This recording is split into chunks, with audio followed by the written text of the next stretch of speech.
8월 11일 월요일입니다. 스가랴 6장 1절로 15절입니다.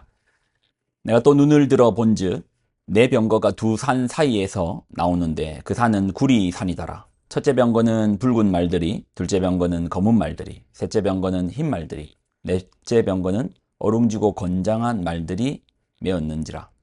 내가 내게 말하는 천사에게 물어 이르되 내 주여 이것들이 무엇이나이까 하니 천사가 대답하여 이르되 이는 하늘의 내 바람인데 온 세상의 주 앞에 서 있다가 나가는 것이라 하더라.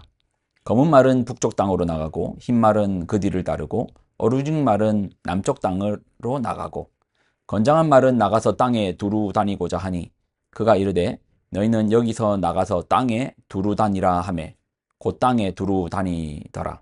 그가 내게 외쳐 말하여 이르되 북쪽으로 나간 자들이 북쪽에서 내 영을 쉬게 하였느니라 하더라. 여호와의 말씀이 내게 임하여 이르시되 사로잡힌 자 가운데 바벨론에서부터 돌아온 헬데와 도비야와 여다야가 스바냐의 아들 요시야의 집에 들어갔나니 너는 이날에 그 집에 들어가서 그들에게서 받되 은과 금을 받아 면류관을 만들어 요사닥의 아들 대제사장 여호수아의 머리에 씌우고 말하여 이르기를 만군의 여호와께서 이같이 말씀하시되 보라 싹이라 이름하는 사람이 자기 곳에서 돋아나서 여호와의 전을 건축하리라. 그가 여호와의 전을 건축하고 영광도 얻고 그 자리에 앉아서 다스릴 것이요 또 제사장이 자기 자리에 있으리니 이 둘 사이에 평화의 의논이 있으리라 하셨다 하고 그 면류관은 헬렘과 도비야와 여다야와 스바냐의 아들 헨을 기념하기 위하여 여호와의 전 안에 두라 하시니라. 먼데 사람들이 와서 여호와의 전을 건축하리니 만군의 여호와께서 나를 너희에게 보내신 줄 너희가 알리라. 너희가 만일 너희의 하나님 여호와의 말씀을 들을진대 이같이 되리라. 아멘. 기도하겠습니다. 하나님 주신 하나님 말씀을 귀하게 붙듭니다. 우리로 말씀 안에서 거하게 하여 주옵소서. 영광을 드립니다. 예수님의 이름으로 기도드립나이다. 아멘. 스가랴의 8번째 환상입니다. 6장 1절을 보면 내가 또 눈을 들어 본즉 스가랴가 본 거예요. 뭘 봤습니까? 내 병거가 두 산 사이에서 나오는데 그 산은 구리 산이더라. 병거 몇 개요? 네 병거입니다. 왜 병거가 네 대입니까? 자, 6절을 보면 유추할 수 있습니다. 검은 말은 북쪽 땅으로 나가고 흰 말은 그 뒤를 따르고 어루진 말은 남쪽 땅으로 나가고 동서남북 네 방향으로 가는 병거. 그래서 네 마리의 네 병거. 자, 이 병거의 소속은 어떻게 됩니까? 천사가 대답하여 이르되 이는 하늘의 네 바람인데 온 세상의 주 앞에 서 있다가 나가는 것이더라. 온 세상의 주는 누구시죠? 하나님이시죠. 하나님이 천지의 창조 주시잖아요. 우리 하나님께서 주인 되십니다. 하나님께서 동서남북으로 내 병거를 보냅니다. 이게 어떤 상징을 나타낼까요? 동서남북을 하나님께서 통치하신다. 좀 더 볼까요? 7절로 8절 건장한 말은 나가서 땅에 두루 다니고자 하니 그가 이르되 너희는 여기서 나가서 땅에 두루 다니라 하매 곧 땅에 두루 다니더라. 그가 내게 외쳐 말하여 이르되 북쪽으로 나간 자들이 북쪽에서 내 영을 쉬게 하였느니라 하더라. 특별히 이제 동서남북 중에서 북쪽에 나간 자들에 대한 소식만 이제 기록하고 있습니다. 동서남북으로 나갔는데 북쪽 이야기만 나와요. 지금 같은 경우도 동서남북의 소식이 있는데 지금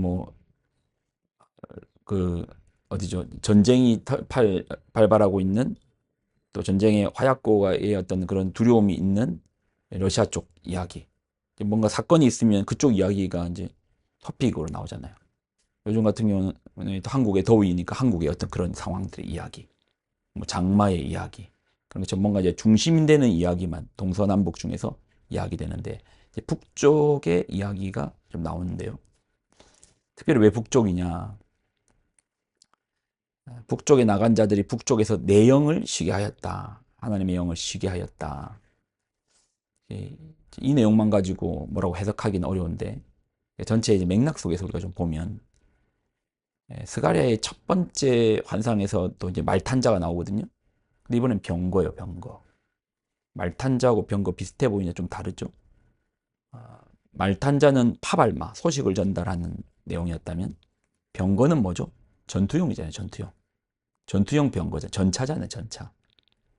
그들이 하나님께로부터 나가서 북쪽으로 갔어요. 전쟁용 병거를 가지고 나갔습니다. 그리고 하나님이 영을 이제 쉬게 하연 거예요. 하나님을 시원하게 해드린 거죠. 어떤 의미를 유추할 수 있죠? 북쪽의 악의 근원, 화근을 이제 제거함으로 하나님 마음을 시원하게 하였다라는 해석이 가능하죠. 실제로 북왕국 이스라엘을 망하게 했던 아수르, 또 남유다를 망하게 했던 바벨론은 다 북쪽에 위치하고 있었죠. 티그라테스, 유프라테스 강 쪽을 중심으로 북쪽에 자리 잡고 있었죠. 하나님은 이들을 제국을 몰락시키는 거예요. 그러면서 화근을 사라지게 했습니다.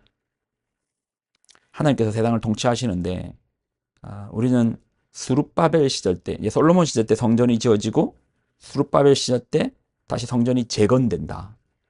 근데 생각해봐요. 이스라엘 백성들은 포로로 끌려갔다가, 그러니까 솔로몬의 성전은 다윗이 워낙 강력한 가운데 그런 필요한 재화와 금과 건축 양식과 싹 다 준비하고 솔로몬이 지었잖아요. 근데 이제 스룹바벨 왕 때는 백성들이라 해봐야 포로민이잖아요. 그리고 터전이 다 무너졌고 재산도 왕실도 이런 게 제대로 갖춰주지 않는 상황에서 짓는 거예요. 어떻게 지을 수 있죠? 하나님께서 북쪽의 상황들을 정리시켜 준 겁니다. 만약에 성전을 짓고 있는데 북에서 다시 쳐들어오면은 그 포로민들이 성전도 지으랴 전쟁도 막으랴 어떻게 해요? 하나님께서 그걸 지켜주신 거예요. 상황들을 정리해 주신 겁니다. 그러니까 스가랴서에서 성전을 재건할 수 있었던, 그들이 재건할 수 있었던 이유는 그들의 열심만 가지고 되어지지 않는 겁니다. 보이지 않는 영역에서 하나님께서, 그 배경이죠, 배경. 보이지 않는 영역에서 하나님의 일하심이 있었다라는 거예요. 하나님께서 북쪽으로 병거를 보내서 더는 북쪽에서 이스라엘 침략 못하게 해라. 더는 북쪽에서 지금 이들은 성전을 건축해야 되는데 더 이상 북쪽에서 뭔 일 안 나게 해라. 하나님의 일하심.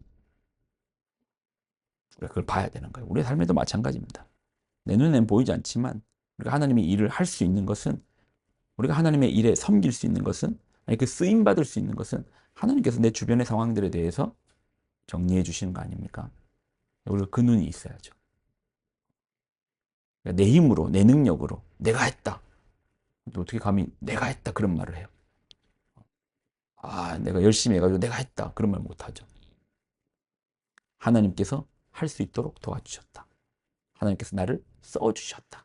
이 표현이 정확한 표현 아니겠습니까? 기도하겠습니다. 하나님, 우리가 말씀을 통하여서 지혜를 얻고 말씀 속에서 바른 언어의 습관들을 가지고 우리가 끝까지 하나님 앞에 겸손한 자로서 발견될 수 있도록 도와주옵소서. 영광을 드립니다. 예수님의 이름으로 기도드립니다. 아멘.